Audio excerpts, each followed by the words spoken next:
There have been a ton of projects that Chris Evans has been a part of over the years, to his time in the MCU and others like Ghosted and Knives Out, and even Fantastic Four that we all know him from. But there were some projects that he was offered or he was considered for the role, but he declined. Today we're going to share what these films are and if they actually would have fit him as an actor. The world knows Jason Bourne as Matt Damon. However, at one point, this could have been known as Chris Evans. Evans was considered for the role, but ultimately passed. The result, a franchise so successful it made people forget Damon was ever will hunting. Doug, producer of the project, found that Damon understood and appreciated that though the Bourne identity would have its share of action, the focus was primarily on character and plot. Damon, who had never played such a physically demanding role, insisted on performing many of the stunts himself. At this time of the project's release, Evans wasn't really doing much in his career at the time, having just starred in Not Another Teen Movie a year prior.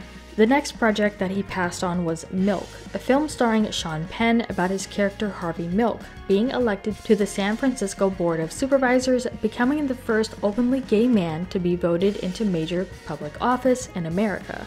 Penn went on to win an Oscar for his performance in the film. Gone Girl was a very popular movie at the time of its release in 2014. Evans must have been too busy being everyone's dream best friend, or maybe he just didn't want to compete with another Affleck for the title of Boston's Best. Besides Evans, there were others who were considered for the role as well, including Jon Hamm. Is it true you were in for the starring role of Gone Girl, but then it went to Ben Affleck? Couldn't do it because of the Mad Men role? Is that true? Yeah, I was down to the very end of that. That was meant to be me, but we had to film the continuing adventures of Mr. Draper. So, because the main character in Gone Girl is from St. Louis, so yes, they were excited to have. And poor Ben, a Boston guy, had to wear a Cardinal hat. He was not very happy about it. That's rough.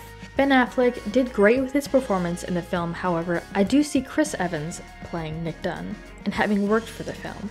Manchester of the Sea is next on our list, and this heart-wrenching tale was almost in the realm of possibility for Chris, but he decided not to go down the path of soul-crushing drama. Casey Affleck grabbed the role and an Oscar, leaving Chris Evans to his lighter ventures, like saving the world from aliens and rogue AI.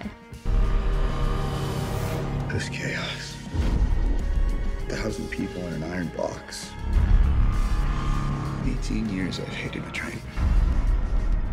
18 years I've waited for this moment. La La Land was another Broadway musical kind of film starring Ryan Gosling and Emma Stone in 2016. The film got a lot of praise for their performances and won many awards, including production design, actors' performances, and film critics awards. Above all, as Ryan Gosling did well with his performance in this role, I can picture Chris doing this as well, but I guess at the time he just wasn't ready.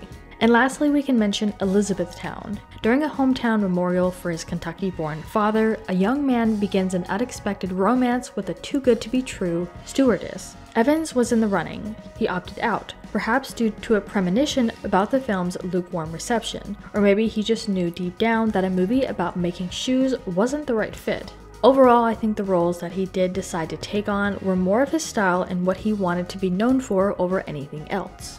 It was one of the bigger movies I had done up until that point, so I was ecstatic. And it was a fun role to play. He was full of life, and he reacted the way I probably would have reacted if I was given superpowers.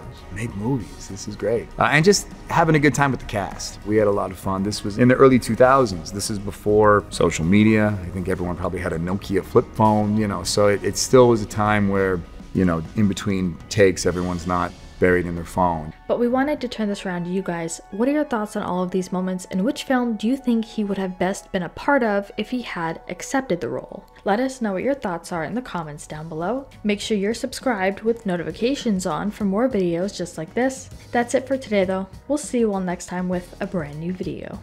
Bye guys. It just, you're fully aware of what you got to be a part of. You're really just kind of so grateful every day and just trying to absorb it all.